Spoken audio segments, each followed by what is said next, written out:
کردنش با من، دلت را خانه من کن، مصفا کردنش با من، به من درد دل افشا کن، مداوا کردنش با من. به افشان قطره اشک که من هستم خریدارش، به افشان قطره اشک که من هستم خریدارش، بیاور ذره اخلاص که دریا کردنش با من. اگر گم کرده ای جانا کلید خانه ای ما را، اگر گم کرده ای جانا کلید خانه ای ما را، بیا یک لحظه با ما باش که پیدا کردنش با من. اگر درها به رویت بسته شد دل بد نکن باز آی، اگر درها به رویت بسته شد دل بد نکن باز آی، دری خانه دقل وا کن که هموا کردنش با من.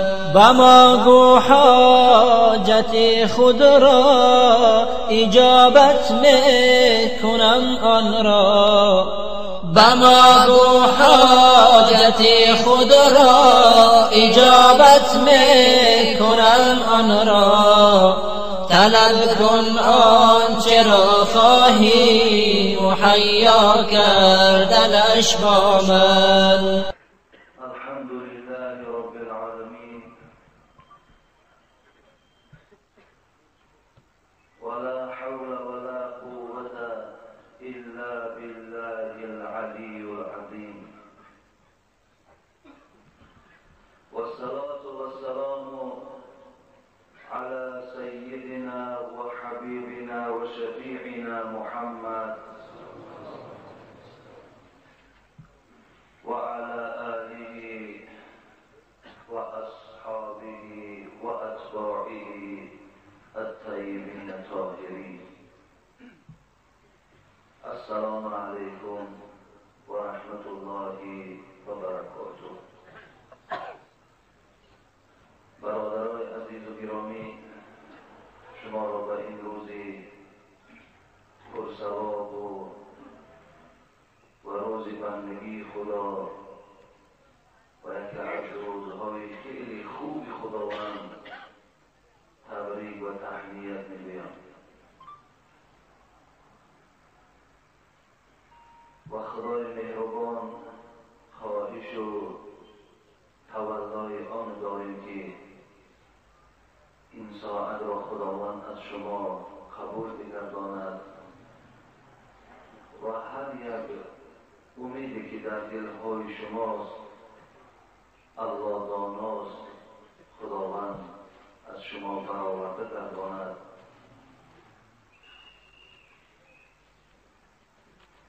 حضرت ابوبکر رضی الله عنه که چه مردی خیلی خوبی خداوند بود، یکی از خوبی های ایشان همین بود که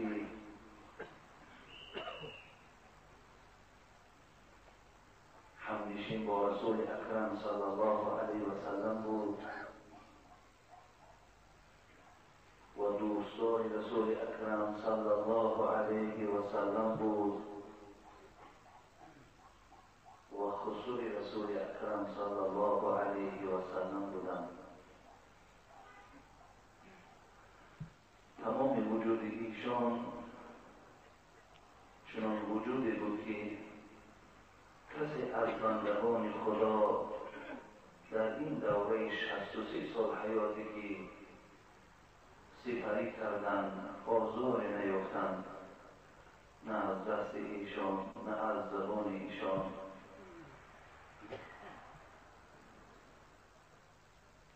در سخنرانی خود حضرت فرمود اذا فسد اللسان بكت عليه النفوس و اذا فسد القلب بكت عليه الملائکه.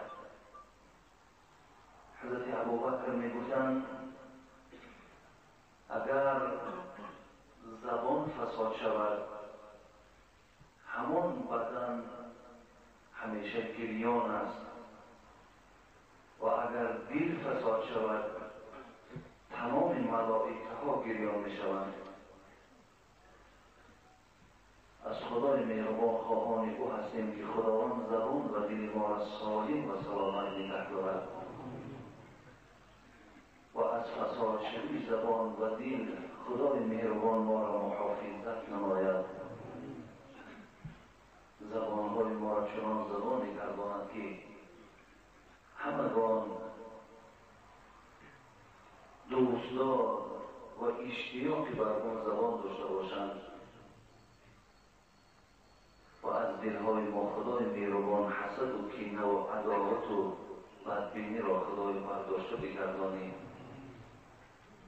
ربنا لا تزغ قلوبنا بعد اذ هديتنا وهب لنا من لدنك رحمة إنك أنت الوهاب آمین یا رب العالمین.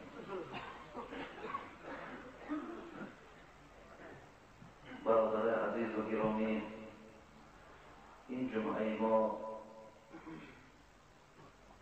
دوام جمعه های گذشته و اگر خدای مهربان برای ما مهلت دهد همین جمعه من اطراف قیام اللیل نماز شب با شما صحبت میکنم و از جمعه های آینده خدا خواهد اطراف سوال هایی که نزد من هستند برای شما جواب میگردانم. اعوذ بالله من الشیطان الرجیم. بسم الله الرحمن الرحیم. إن المتقين في جنات وعيون آخذين ما آتاهم ربهم إنهم كانوا قبل ذلك محسنين كانوا قليلا من الليل ما يهجعون وبالأسحار هم يستغفرون وفي أموالهم حق للسائل والمحروم صدق الله العظیم. این آیت هایی که از سوره مبارکه زاریات من برای شما خواندم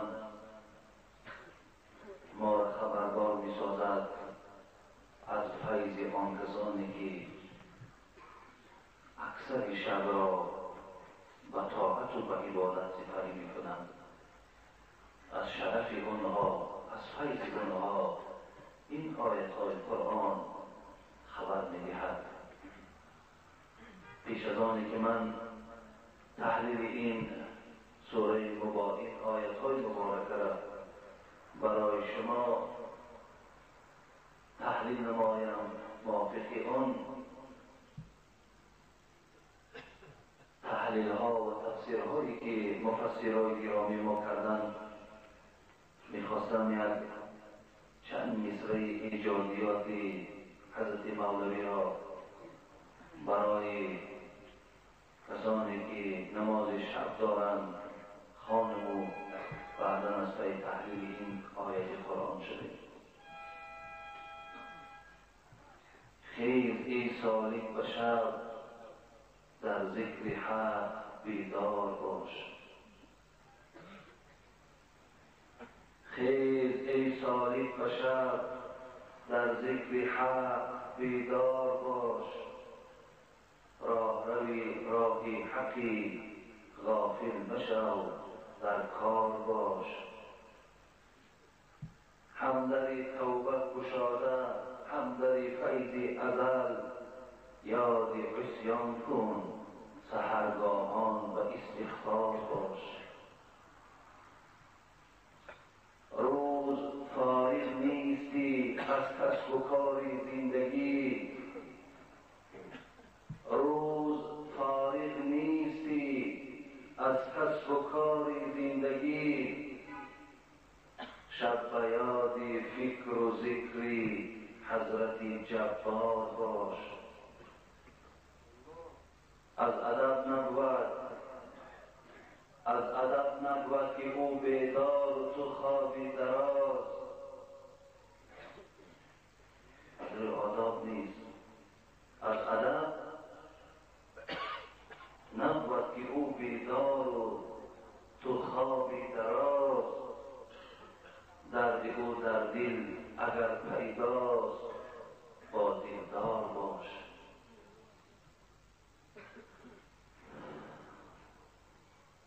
حضرت چی؟ شاید حضرت مولوی این ایجادیاتی که در کتاب خود جای دادن در یکی از نمازهای تهجد خود ایجاد کرده باشد. شاید که ایشان هر شب پایبند نماز شب بودند. همان دردی که حضرت خود میگوید درد او در دل اگر پیداست با دلدار باش. همون درد دل، همون عشق، همون محبت الهی که در دل ایشان بود هیچ وقت نمیگذاشت که اینها در جایگاه گرم خود دراز مدت خواب کنند، بلکه قسمت اکثر شب خود را و طاعت و عبادت میگذراندند. برادرای عزیز و گرامی، پدرای خیلی عزیز،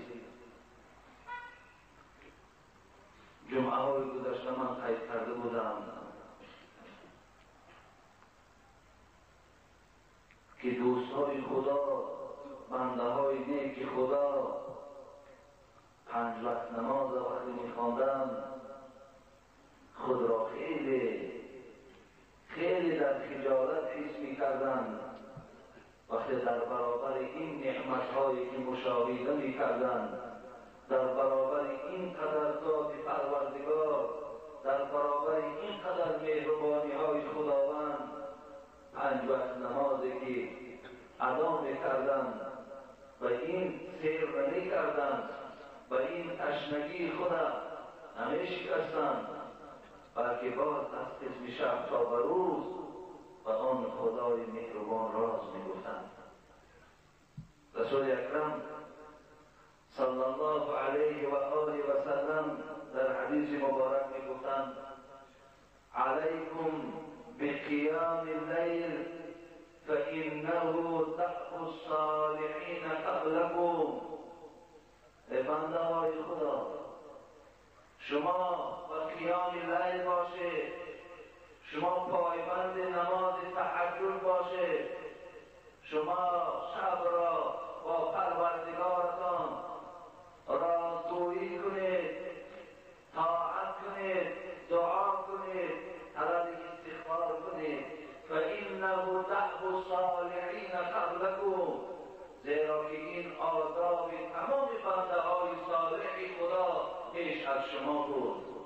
تمام بنده های خوب خدا، نیک خدا از دوره هایی که حضرت آدم این جانب شبهای خدا و قیام لیل میگذرانیدند، شب زنده داری ها میکردند.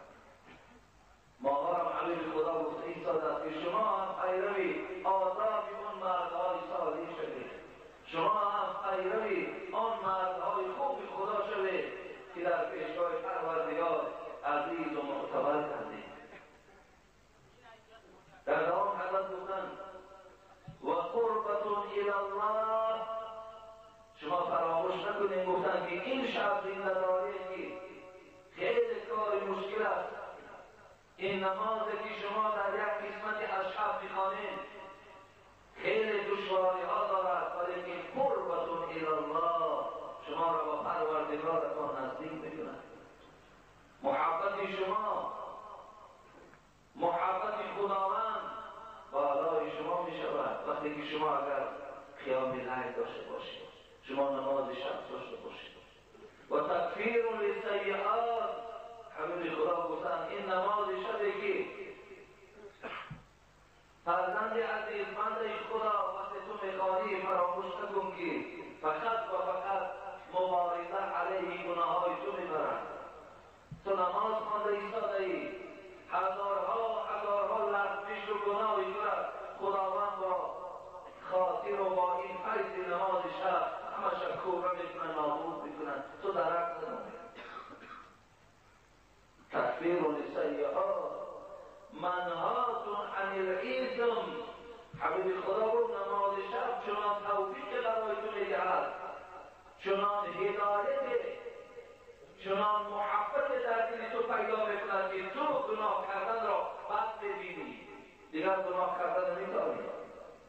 گناه کردن در چشم تو بد میرسد. منهاتون عن الإثم و مطردتون للداء عن الجسد.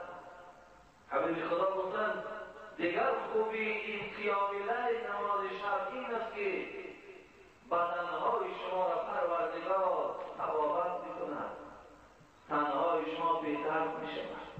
بعد دردهایی که در وجود شما خداوند با فیض این نماز شب اون درد از وجود تو دور میکند. پس چرا ما در این کار میان نبندیم؟ پس چرا ما در نماز شب دل نداشته باشیم، عشق نداشته باشیم، هوس نداشته باشیم؟ سوره داریاتی که من در اول برای شما خواندم، ان المتقین فی جنات و عیون، پروردگار میگوید متقی‌ها در جنتند، متقی‌ها در جنتند. متقی‌ها کیست؟ کسانی که از پروردگارشان میترسند، کسانی که در وجود اونها چگونه که بعد ما از ناداری میترسیم، از بیپولی میترسیم، از یک زمین لرزه میترسیم، از دوغ و کوپیده یک بنده میترسیم، پروردگار میگوید آن کسی که به پرگی از من میترسد او متقی است، او خداپرست است. برای خدا ترس ها پروردگار گفت ما باغها و چشمه های آماده کردیم، آخذین ما آتاهم ربهم انهم كانوا قبل ذلك محسنین. خداوند نشانه متقی ها رو میکرد، نشانه خدا ترس ها رو میگوید. برادر عزیز و گرامی، حجة الوداع که از حج‌های آخر رسول اکرم صلی الله علیه و سلم بود که حتی حضرت در این حجة الوداع، حج آخری که انجام داده بود و به مردمم پناه به خدا هم کرده بود که شاید من سال آینده بین شما نباشم و همچنانم شد، حضرت خیلی خطبه کلام می‌خواندند، خیلی تأکیدات زیادی کردند. یکی از همون تأکیدات که راویای تاریخ میگوید 124,000 صحابه این خطبه را گوش میکرد. بعضیا گفتن 144,000 صحابه همون زمان در مکه مکرمه بودند و خطبه پیامبر خدا را گوش میکردند. ربیعه فرزند امیه فرزند خلف که اون وقتا این بلندصداها نبود، اون وقتا آواز به این قدر مردم رسانیدن امکانیت نداشت، لیکن حضرت ربیعه سخنهای پیامبر تکرار میکرد و بلند و بلند به سوی مردم میرسانید تا همگان شنود. حبیب خدا در همون حجة الوداع گفته بود اتقوا الله و صلوا خمسکم و صوموا شهرکم و ادوا زکات اموالکم و اطیعوا امراءکم تدخلوا جنة ربکم. اولین چیزی که من برای شما تأکید میکنم ای بنده‌های خدا این است گفتن که از پروردگارتان ترسید. وقتی که شما اگر خدا ترس شده شما 5 وقت نماز ادا میکنید، شما از مالهاتان زکات میدهید، شما ماه رمضان روزه میگیرید، شما پیشواها و سرورای خدا اطاعت میکنید. این زمان خداوند کلید جنت را در دست شما میدهد و روید در جنت و معیشت کنید. از پروردگارتان ترسید. برادر عزیز و گرامی، به نام پروردگار ترس خداوند حتی در اقتصاد دولت ما هم پیشروی میدهد. خدا در قرآن میگه ولو ان اهل القرى آمنوا واتقوا لفتحنا علیهم برکات من السماء والارض. اگر شما مردمی که در دهات زندگی دارید، در شهرها زندگی دارید، پروردگار میگوید اگر به من ایمان بیارید، اگر از من ترسید، من برکات هم از جانب آسمان هم از جانب زمین برای شما نصیب میکنم. مثلا من دولت شما را باید میکنم، در اقتصاد دولت ما هم خدا ترسی نقش کلان میبازد.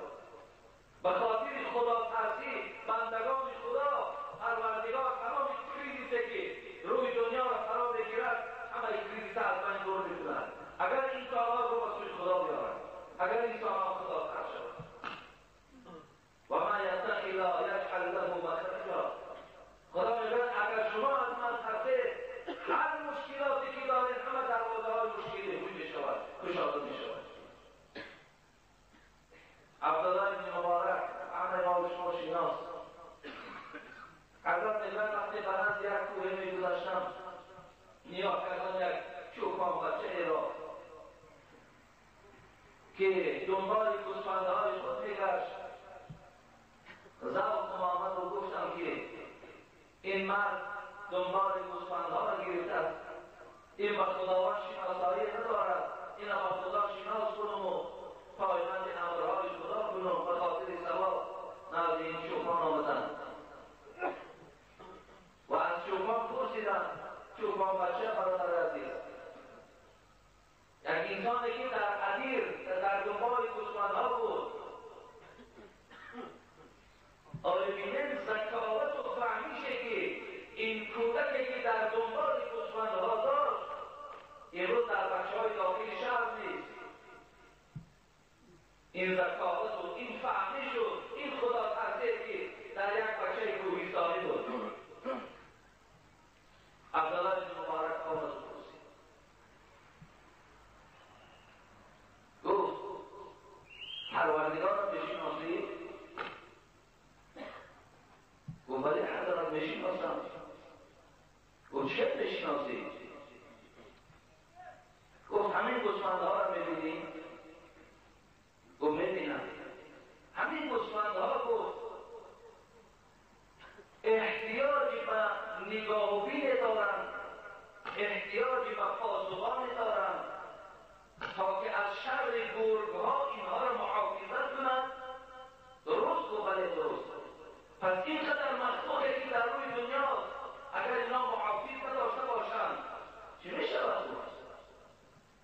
یک گوسفند احتیاج محتاج با محافظ دارد و پاسبان دارد. اینقدر مخلوقهای خدا را محافظش کیست؟ الله گفت. یک چوپان پروردگار را میشناسد، از گوسفند خود خلاصه می‌دارد. گفت پروردگار را چگونه میشناسید؟ گفت بیچون و بیچرا میشناسم، بیمیست و بیمانند میشناسم. گفت کنی اثبات کن. چوپان باشه. گفت گوسفندها را ببینی؟ گفت ببینم. گوسفندها را ببینم من خود مانند نیست. خود من با گوسفندها مقایسه میکنم، من با گوسفندها مانند نیستم. از پروردگار منم نه مانند من است نه مانند کدام مخلوق خدا. خدا بیمیست و بیمانند است. عبدالله گفتم فرزند عزیز من را نصیحتی کن. من برای تعلیم تو آمدم، من برای نصیحت تو آمدم، ولی که این مثال ها و این گفت و گذاری از تو شنیدم تو بچه خدا ترس بودی. نصیحتی کن. تو نصیحت من بر تو همین است که اگر علم را برای رضای خدا گرفته باشی، دست طمع را از مردم ترک کن. برادر عزیز، اگر علم را خاص برای رضای خدا گرفته باشی، این دست طلبیدن را از خلق جمع کن، بردار گفتن. و اگر علم را به خاطر جنت رفتن گرفته باشی، محبت از دنیا برکن، حضرت قبول کردن. یک چوپان خدا را بشناس، از خدا بترسی. برادر عزیز و گرامی، خداوند میگوید متقی‌ها، خداترس‌ها در جنت است، در زیر چشم‌ها است. نشانه خداترس‌ها را پروردگار میگوید آنچه که به ایشان داده شود میگیرند و راضی میشوند. نشانه خداترس همین است، چیزی که به اونها داده شود راضی میشوند. با کمی پروردگار قناعت دارند، با بسیار دادگی خداوند مغرور نمیشوند، سرکشی نمیکنند. زیرا در آخر آیت خدا میگوید و فی اموالهم حق للسائل والمحروم. وقتی که متقی‌ها را خدا ترس‌ها را که ما مال دادیم، اسباب و انجام دادیم، مغرور نمیشوند، بلکه برای آدمای بینوا و برای بیچاره‌ها حق اعلام می‌کنند. اینا خدا ترس‌ها هستند. پروردگار در همین آیات قرآن گفتند کانوا قلیلا من اللیل ما یهجعون. خدا ترس‌ها کسانی هستند که تمام شب را به خواب نمی‌گذرانند، قسمی از شب را برای خواب می‌گذرانند و اکثر او را با دعا و با کتابخوانی و با نماز خواندن صفت می‌کنند. این نشانه آدم‌های متقی است. برادران عزیز و گرامی، خوش به حال آن کسانی که خودش را برای از زمره اینها، از صف اینها گردانیدن کوشش می‌کند که این نشانه‌ها را در خودش احیا کند، در خودش زنده کند. حضرت معاذ رضی الله عنه که صحابه جلیل القدر رسول اکرم بود که حبیب خدا گفتند مهربانترین امت من بر امت من ابوبکر صدیق است، سخت‌ترین در امرهای پروردگار عمر رضی الله عنه است و از همه رفیده با حیاترین امت من عثمان علیه السلام است. این حدیث در جامعه ترمذی می‌گذارند و در تمام گفتند و اعلمهم بالحلال والحرام معاذ ابن جبل. داناترین امت من در باب حلال و حرام معاذ ابن جبل است. همین حضرت معاذ رضی الله عنه میگوید که قلت یا رسول الله اخبرنی بعمل یدخلونی الجنة و یباعدونی من النار. عجایب سوال میدادند، چی چیزهای خوبی از پیامبر خدا میپرسیدند. نزد پیامبر خدا آمد پرسیدم ای حبیب خدا، آیا عملی هست که انسان از جنت برد؟ آیا عملی هست که انسان از جنت برد و از عذاب پروردگار او را محافظت کند؟ هم عمل هست. اگر همچنان عمل باشد پروردگارا حبیب خدا ما را دلالت در همان عمل کن. حبیب خدا گفتند لقد سألت عن عظیم و انه لیسیر علی من یسره الله تعالی علیه. معاذ گفتند این آسان است برای آن کسی که پروردگار برای آسان گرداند. تعبد الله ولا تشرك به به شیئا و تقیم الصلاة و تؤتی الزکات و تصوم رمضان و تحج البیت. معاذ گفتن عملی که انسان از جنت میبرد و عملی که انسان از عذاب پروردگار نجات میدهد این 5 وقت نماز خواندن است. 5 وقت نماز خواندن است. برادر عزیز و گرامی، باز تأکید میکنم که در خاندانهای ما و شما کوشش کنیم همگان ما پایبند نماز باشیم. هر کسی که در خاندان ما و شما در گرد سفره ما و شما می نشیند، در گرد دسترخوان ما و شما می نشیند، از دسترخوان ما و شما چای خوراک می نوشد، باید که پایبند نماز باشد، باید از نماز دور نباشد. رسول اکرم صلی الله علیه و سلم مروا اولادکم و هم ابناء 7 سنین واضربوهم و هم ابناء 10 و فرقوا بینهم فی المضاجع. برادر عزیز، 7 ساله شد فرزندانتان، حبیب خدا میگوید امر به نماز کنید. 7 ساله سخن پیامبر ما هست. 7 ساله شد امر به نماز کن. تا 7 سالگی الله که فرزند ما و شما باید خدا را شناسد. خدا چی ذات است؟ ماها باید فرزندکان در رو برو ما شناسیم و کورسیم. فرزند عزیز، تو را کی آفرید؟ و باید گفت الله. پدر و مادر تو را کی آفرید؟ الله. این دسترخوانی که می‌بینی پر از ناز و نعمت است.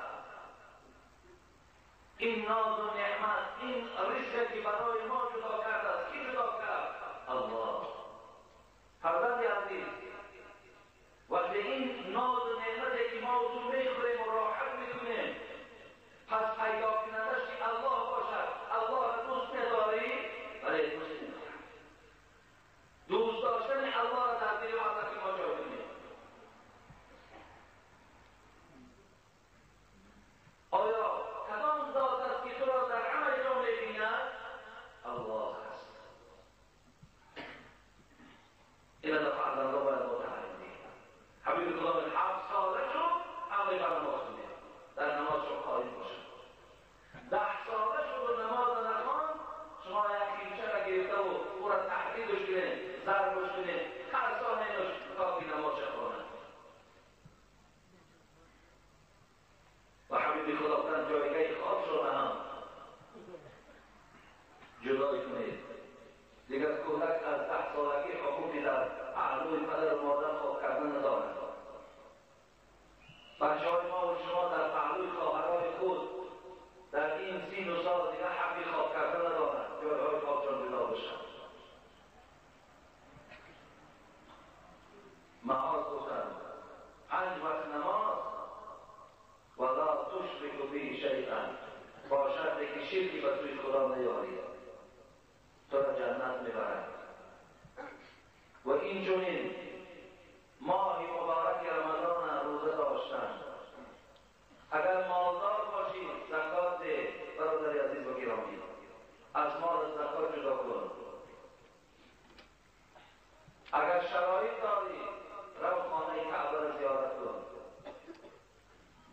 این عملها از کدام ما و شما اگر با وجود آمد، حبیب خدا گفت تو را خداوند جنت میبرد و از عذابش نجات میدهد. حضرت معاذ میگوید بعد از این پیامبر خدا گفتند الا ادلک علی ابواب الخیر. معاذ و دروازه‌های خیر تو را خبر دهم. الصوم جنة. گفتند روزه برای تو سپر میشود در روز قیامت.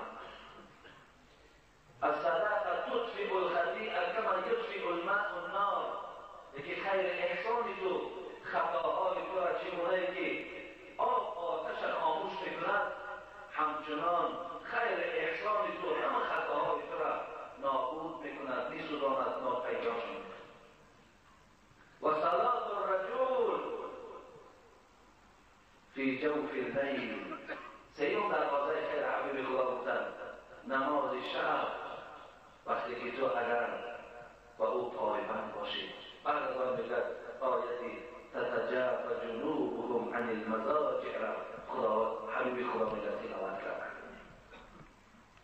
یکی از درهای خیرم این نماز شب بوده است. برادران عزیز و گرامی، رسول اکرم صلی الله علیه و سلم در حدیث مبارک میگفتند که راوی این ابو هریره است: یعقل الشیطان على قافیه رأس احدکم اذا هو نام ثلاث عقد. برادران عزیز، وقتی که ما خفتن میخوانیم و بعدا به خانه هامون میرویم، بعد از آن وقتی که ما در جایگاه های خوابمان غلطیده خواب میکنیم لیکن نیتی نماز تهجد نداره، نیتی نماز شب نداره، حبیب خدا گفتن شیطان در آخران از کسم کردن شما وقتی که خواب بود 3 گره میزده است. کیفیت گره زدن خدا خودش میداند.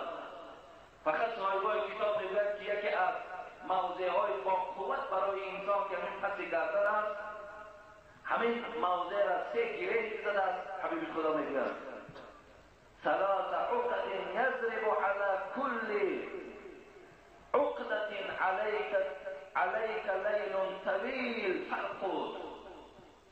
میگن هر گاهی که اگر یک گره میزند در گره یکمش میگفته است، هم دعا میکرد شیطان، میگفته است که علیک لیل طویل فرقود، برای تو خوابی دراز شیرین تا صبح باد خواب کن. یک گره میزده است. دوم گره دارم همچنان خواب کن خوابی دراز، خوابی خوش و شیرین برای تو باد به بیداری شب. دوم گره رو میزده است. سیوم گره رو همچنان برای ما خواب شیرین تمنا می‌کرده است، خوابی بیداری شب تمنا می‌کرده است. 3 گره رو میزده است. حبیب خدا در دوام چی میگه؟ فین استیقظ، وقتی که بنده مؤمن پروردگار یکی بیدار می‌سازد، ساعت 2 شب بود، 3 شب بود، یکی ما را بیدار کرد خداوند. همین حالت تو از جا خیستی. ببینید وقتی که می‌خیزی فذكر الله تعالى انحلت عقدتهم، وقتی از این جا خیستن برابر و خاطر نماز تهجد، حبیب خدا گفت یکم گره کشاده می شود. وقتی تو از خواب خیستی فذكر الله، از جا خیستی و سبحان الله گفتی، الله اکبر گفتی، بسم الله الرحمن الرحیم گفتی و از جای خواب خیستی، یکم گره کشاده می شده است. و این توضع انحلت عقدتون، وقتی که تو میرفت طهارت میکرده، طهارت که تمام کردی، خداوند دویم گیره پس گردن تو را کشاده میکرده است. فإن صلى انحلت عقدته كلها. حبیب خدا گفت وقتی که در نماز راست شدی و آغاز نماز که از تو سر زد، سیوم گیره هم از تو کشاده میشده است. فأصبح نشيدا طيب النفس وإلا أصبح خبيث النفس كسلان. حبیب خدا گفت وقتی که انسانی که نماز تهجد خواند و این گره هایی که در پس گردن داشت، وقتی که به خاطر این نماز و طهارت و خیستن به نماز شب کشاده شد، خداوند او را سحر همچنان بیدار می‌سازد که خیلی یک طبیعتی خوش دارد، یک طبیعتی نیک دارد، ولی وقتی که همون خوابی در روز اگر بیدار شد، خبیث نفس و تبیان کسلان، بسیار تنبل است، بسیار ناراحت است، بسیار خوش ناخوش حیث میکرده است.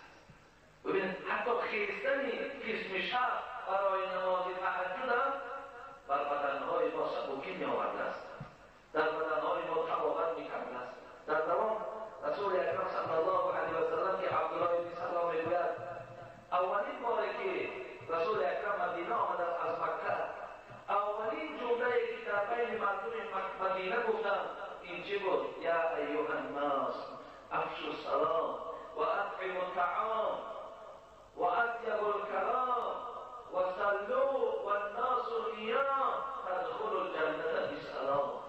ببینید وقتی مردم مدینه پیشواز پیامبر را آمدند، پیامبر خدا میگوید اولین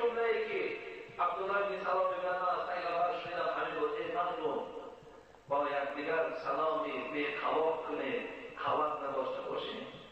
وقتی سلام کردیم در دلهای خود یگان غرض نسبت یکدیگر نداشته باشیم. وقتی دست رسا داشته باشیم یکدیگر را طعام بدهیم. وقتی با یکدیگر صحبت بکنیم با سخنهای شیرین صحبت کنیم. با خویش و تبارهاتان خویش و تباریتان نکنیم.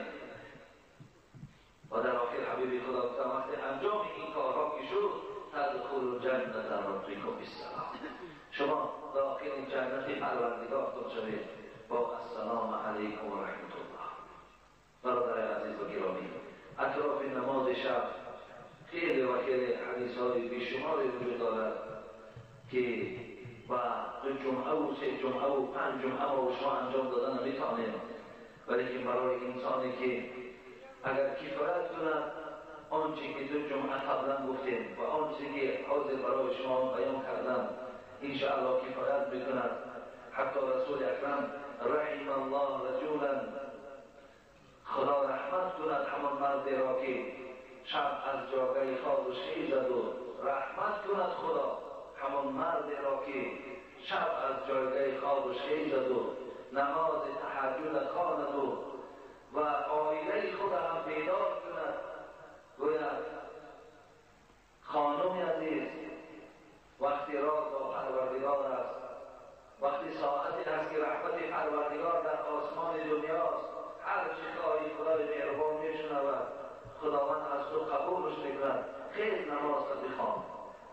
رسول اکرم گفتند حتی که اگر خانمی بود زنی او رد کند نخیزد یک مشت آب بگیرد و در بالای روی همون خانم خود شود و تا که گوید که هوشیار شود و خیزد نماز شبانه.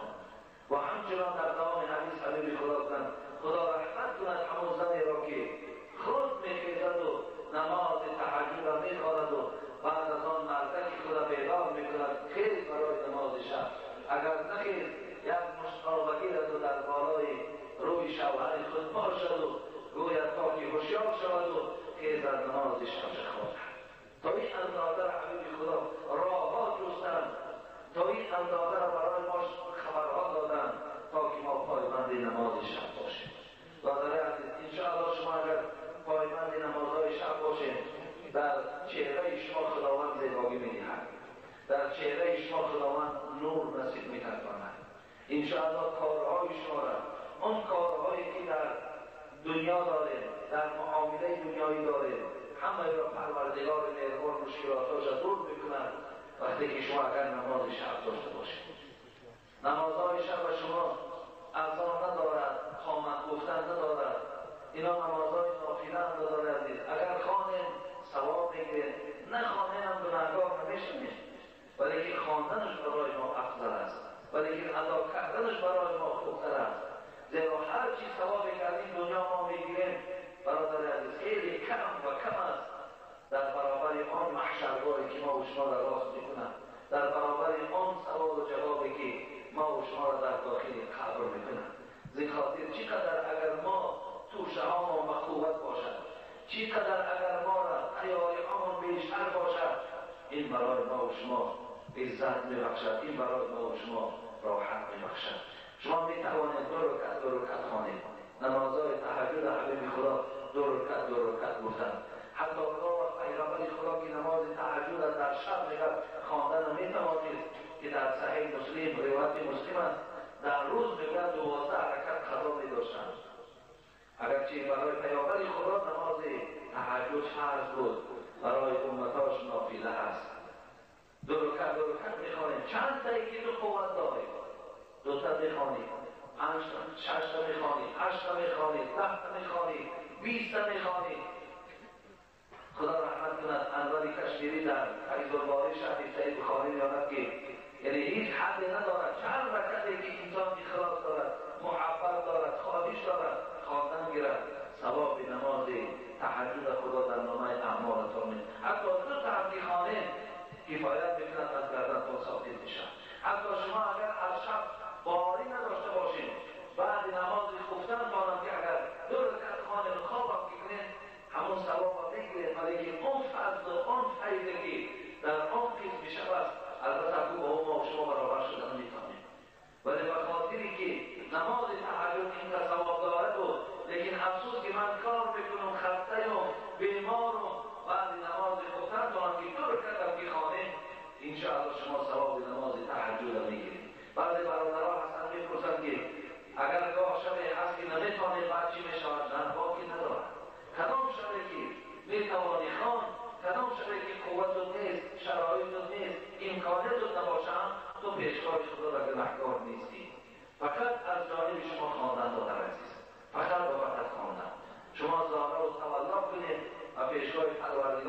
انشاءالله همه خواهش های شما حل میشه. اینجا بعد یک چند سوال های ضرور آمده بوده است در دست من دادن، من همینا را جواب کنیم. حاضر. السلام علیکم و رحمت الله. در حق ما دعا کنید به فرزندم صاحب فرزند شوم. در حق بخت ها دعا کن صاحب بخت شوم. بابا حاجی میخواستیم که شما را ببینیم ولی نتوانستیم. دعا کنید که خداوند ما را با مراد و مقصد رساند. این کسی که این مکتوب الحاظ دادن و روان کردن خدای مهربان که مقصد فرزند دارند، خدا فرزندهای سالم و صالح نصیب و روزیشان گردانده و فرزندهایی باشند که همیشه پایبند نماز باشند و فرزندهایی باشند که همیشه اطاعت پدر و مادر کنند و همیشه پایبند مسجد باشند و در امرهای خداوند هیچ وقت نقص و کمبود نداشته باشند و خواهرها و دادرهایی که اراده زن گرفتن و شوهر کردن دارند، خدا به این خواهرها و دادرهای ما زنهای خوب و شوهرهای خوب و نصیب و روزی گردانی. آمین یا رب العالمین. خب حاجی محترم، بنده از ساکن ناحیه فیض‌آباد. اینجا برادران عزیز مهمانهای زیاد داریم. برادران از شهر نو، از اینجا یک گروه برادران گفتن از شهر نو آمدیم. یک گروه برادران از جوی بادام، برادر عزیز ما اسلام الدین اینجا حضور دارد که از ما خواهش کردن در هم که ایشان دعا کنیم که خدا همه مشکلات هایی که بالای سر داشته باشند خدا آسان گردانده و مراد و مطلوب هاش خدای مهربان حاصل گردانده و قدم هاش خدا حسنات و با صحت و سلامت و خاندانش رساند. آمین یا رب العالمین. و برادران ما از ناحیه عشق آمدن، دیگر برادران از ایثار آمدن و همگانشان دعا خواستند خداوند این عبادت را از آنها قبول گردانه و همه آرزوهایی که در دل دارند الله داناست، خدا با فضل و کرمش حاصل گردانه و صحت و سلامت باز به خاندانشان رساند. آمین یا رب العالمین. برادران عزیز از ناحیه فیض‌آباد آمدند و نامشان نویساندن اینجا و از شما احترام زیاد پرسیدنی میخواستم که اسلام نسبت زنهای بی‌فرزند که به اجازه و یا به اجازه شوهر و واسطه سوزنداروی طبیبان حامله‌دار میشوند چی میگوید؟ آیا این فرزند در آینده حلال حساب میشود یا نه؟ بنده جواب سوال را همین روز انتظار است. برادر عزیز و گرامی،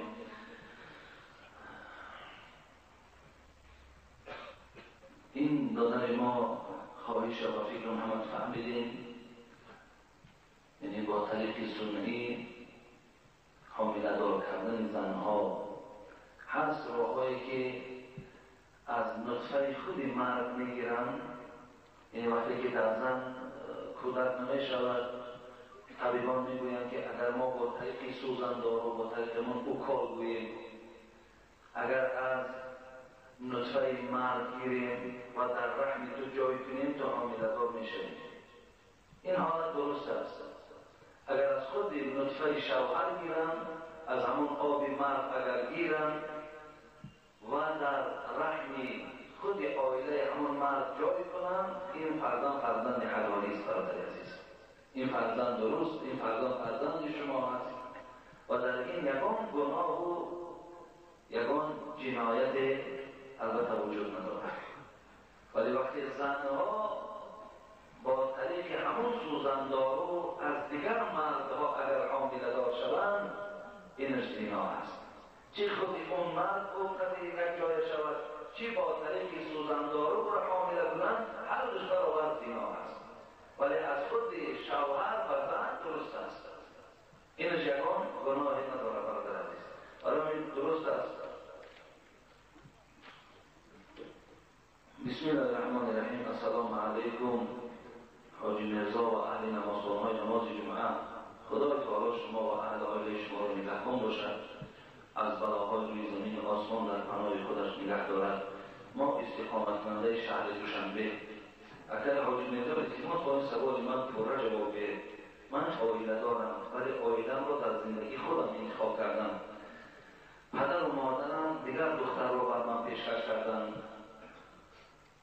خب من رو مجبور کردم که زن را سرزه حالان که من از او یک فرزند دارم و باز عائله‌ام 8 ماه حامله‌دار است. خلاص من رو مجبور کردند و من باشم از تعلق غضب بسیار به مادر عروسم تلفن کرده گفتم که نام عائله‌ام را پورا نگرفته، گفتم که 3 طلاق کرده. خب دوم التماس با این سوال من جواب گردانید. این طلاق مجبوری من در مسلمانی چه روایت دارد؟ با این سوال پورا جواب دهید. آخر من نمیخواهم فرزندم یتیم ماند و عائله‌ام بی سر و بان. التماس که حاجی میرزا این سوال من را در کسیت ثبت گردانید و در آخر نماز جمعه در حقم دعا کنید که ما خیلی مهر اخلاص زیادی با شما داریم. برادر عزیز و گرامی، راستی با خیلی کاری ناخوبه نام عروس پره گرفته می شود و نمی شود. به همون مادر عروس یعنی به همون خوشدامن و همین بگویی که دختر دسته طلاق کردم بس است، نام او شرط نیست دیگر. نام او چی در کار اینجا؟ حتی اگر خوشدامن هم که نباشد، خودت حتی تنها باش، کسی در پیشت نباشد، هم تکو که خانم خود من یا زن خود من یا عروس خود من 3 طلاق کردم، طلاق بشود. شاهد شرط نیست در طلاق، شاهد فقط در نکاح شرط است. بغیر زنگیر 2 تمر حضور شرط است، لیکن در طلاق شاهد شرط نیست. خواه با طریق مکتوب میگویی، خواه با طریق اینترنت میگویی، خواه با دست کدام رفیقت پیغام بکنی، خواه با طریق تلفن بگویی، همش طلاق است. طلاق واقع میشود. برای همین برادر عزیز، امروز در جامعه ما، در همین شرایط ما، به حضور پدر و مادر نکاح درست نمیشود. بسیاری مکتبخوانه‌ها در من مراجعت میکنند، صنف 9 یا 10 هستند، البته همسن‌های دختری رفت و آمدشان زیاد شده است، در پنهانی از پدر و مادر هم بچه هم دختر با یکدیگر نکاح کردند. پدر درک ندارد، مادرها درک ندارد. اینا البته یک زندگی مستقلانه در خلوت البته برپا کردند. برادر عزیز، نکاح درست نمیشود. این نکاح نیست. و امروز آن شخصانی که این گونه نکاح‌های خلوتی را انجام می‌دهند، امروز حتی جنایت است، امروز در جنایت کشیده می‌شوند. برادر عزیز، هر کسی را که میگیرید رضای پدر و مادرتان بپرسید، رضای پدر و مادر یا بپرسید، مرحمت به رضای پدر و مادر عاقبت نکاح چه است؟ این جواب برای ما و شما درس است. پدر راضی نبود، مادر راضی نبود، باید این دختر این جوان رو بگیرید. لیکن وقتی که صاحب 2 فرزند و 3 فرزند شدن، اینجا که پدر و مادرها دیگر تحقیری نکنند که باید طلاق کن و فلانی را بگیر، اینجا در باز گناه پدر و مادر. خب این یک کار نادرست فرزند همون عائله را همشه گناهکار میکنند.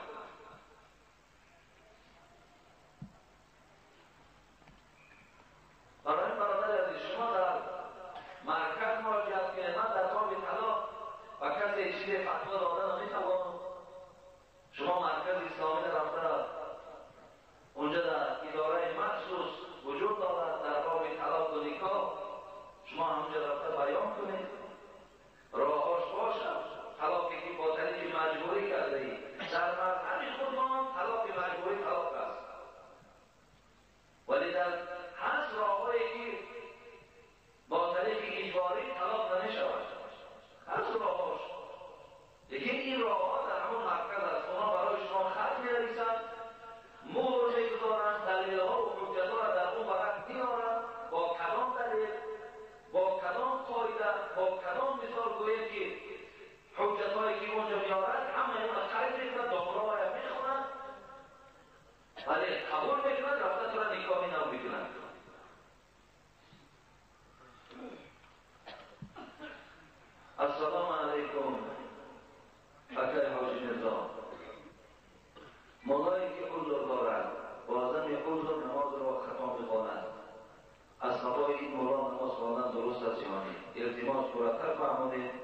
یک گروه مخلصان شما از شهر دوشنبه، این برادرای ما از شهر دوشنبه اینجا حضور دارند و این سوالها را از ما پرسیدند.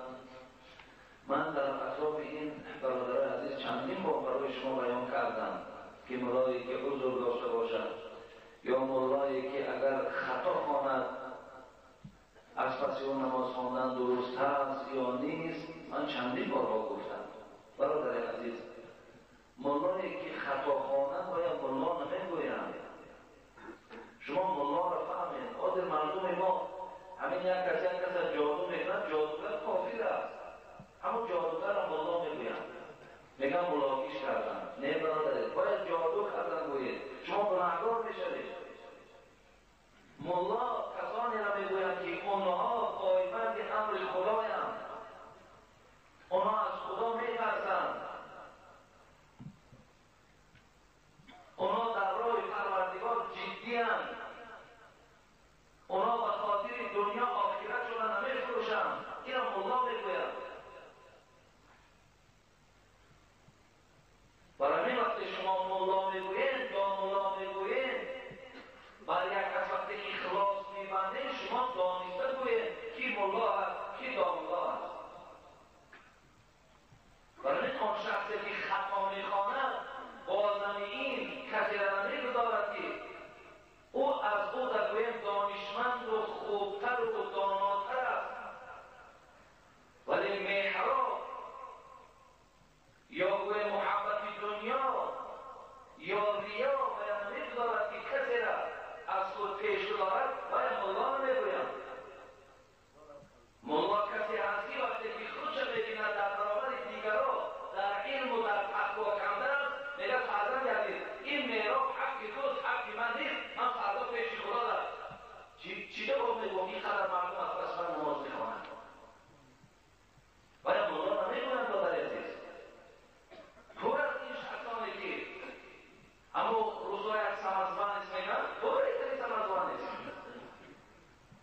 اور پر از این که آدم میخواد که باید مولا بگویم، باید به همون مولا گفتن مردم راحت بگیرن، باید دامولا بگویم، باید که امام خطیب فلان مسجد است، باید کج بگیرد یا راحت بگیرد که من هم تصیب کردم.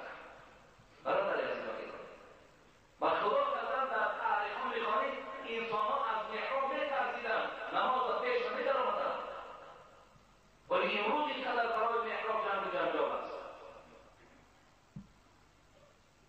برای اینا رو ما شما مولا گفتن نمیخوانید. مولا کسی است که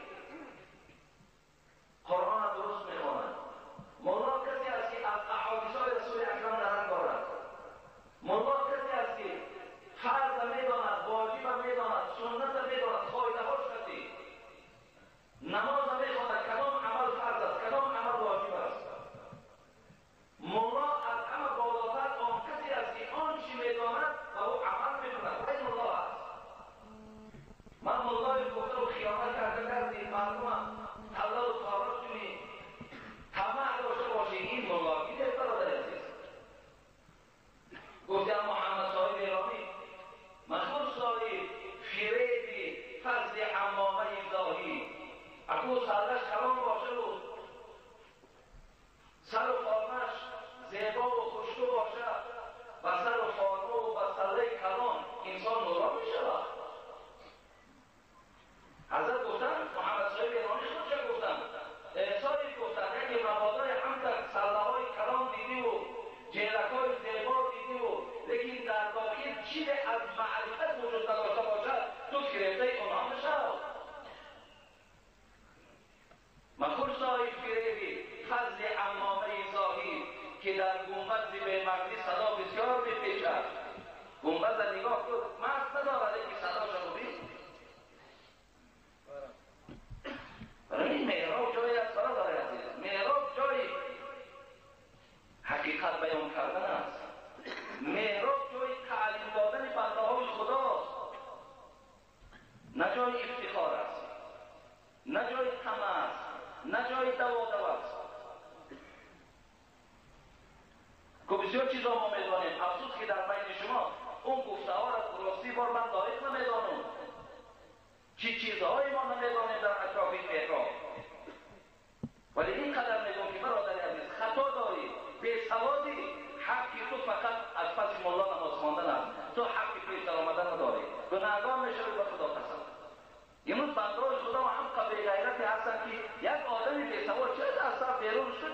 فلانی را اعلام کنید در جاش نماز خواندن کرد.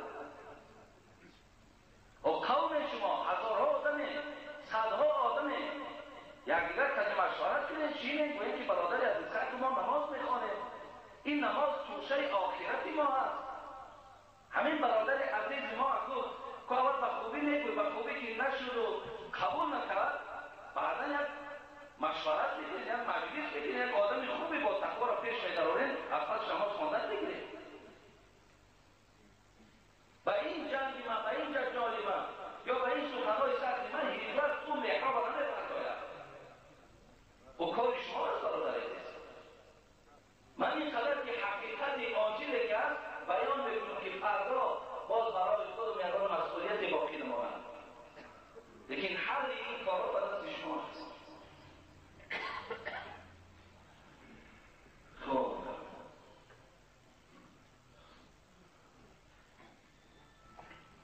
یک برادر از شهر کولاب اینجا مبلغی دادن برای دعا کردن. یک مادر از خواجه اسحاق نفقه‌اش را برای آبادی مسجد روان کرده است. یک برادر به نام حیدر 7 ماه بیمار است.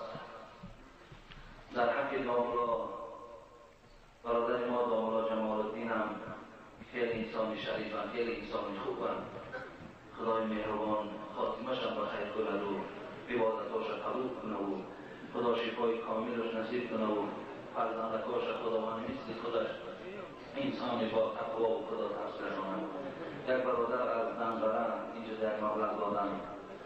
خب فوتبالبازان شهر دعا خواستند. خدای مهربان این جوانای عزیز ما هم امروز که در تمام اطراف و اکناف جمهوری بازی میکنند، خدا در همه بازی ها موفقیت و کامیابی ها را خدا نصیب و روزیشان کنند.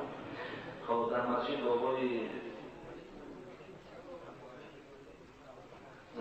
بابای شیخ عبدالصمد اشتراک دارد. فرزند بابای آخوند ملاصفر در حق اسلام خدمت‌های زیاد کردند. دعا کنید مرحوم معصوم داملا عبدالفیض برادرشان برادر بابای شیخ عبدالصمد هم همینجا اشتراک داشته‌اند. خدای مهربان بابای شیخ هم خاتمش به خیر ایمانش به سلامت گردانده بود. خب خداوند آن خدمت‌هایی که این اولاد اجداد در اسلام کردند خدا همگانشان قبول گردانده بود. فردای قیامت خدا از جمله خادمای اسلام سربرداشتن و موفقشان گردانه. برادر ما سفرعلی برای طهارتخانه پایافزار آورد. دعا کنید صاحب فرزند خوب شود و پدرش را خدا توفیق عطا کند. خدا این برادر عزیز ما را خیر احسانش قبول گردانه و پدرش را خداوند توفیق و هدایت نصیب و روزی گردانه. خب در حق بیماری ها بابای حسن دعا کنید. برادرای بابای حسن هم جراحی کردن از این محله. خداوند شفای کامل و شفای عاجل نصیب کند و برادرایی که کارمندی میلیسه هستند در همین بیرون روز مولود چه خدمت‌های خوبی کردند در همین شهر، در همین مسجد. خیلی و خیلی خدمتاشون قریب یک روز پیش نصیحت‌های خوب می‌دادند، بسیار دستگیری‌ها می‌کردند. خداوند بازم توفیقشان مستحکم‌تر گردانده و خدا در دلشان بازم محبتی الله و رسول بیدار نگه داره و این خدمت‌های نیکی که برای این برادرای مسلمان‌هاشون می‌کند خداوند در نامه اعمالشان کتابت فرماید. آمین یا رب العالمین. در حق برادرایی که در صندوق خیریه احسان می‌کنند و سبب آبادی و پیشرفت این مسجد می‌شود، خداوند همه این بندگانی که نام بردیم خیر احسان‌هاشون قبول گردانی و مراد و مطلوب‌هاشون هم پروردگار را برآورده بگردانی و همه گذشتگانی که دارند رحمت و مغفرت بگردانی. و خدای مهربان خواهشی ما بندگانت این است که این جمعه از ما قبول بگردانی و همه این بندگانی که اینجا حضور دارند از ثواب این نماز، از ثواب این موعظه‌ها در نامه اعمالشان خداوند کتابت بفرمایی. ربنا لا تزغ قلوبنا بعد إذ هديتنا وهب لنا من لدنك رحمة إنك أنت الوهاب. آمین یا رب. ان شاء الله جمعه آینده خدا خواهد اطراف سوالهای شما رو من جواب می‌گردانم. خب 2 جمعه است یا 3 جمعه است. بعدا مسئله‌ای که برای ما پیش میاد شد اطراف همسایه‌داری برای شما حدیث ها و آیت هایی که در باب همسایه داری، حق همسایه چگونه هست، خدا خواهد صحبت میکنم. مرحمت از اون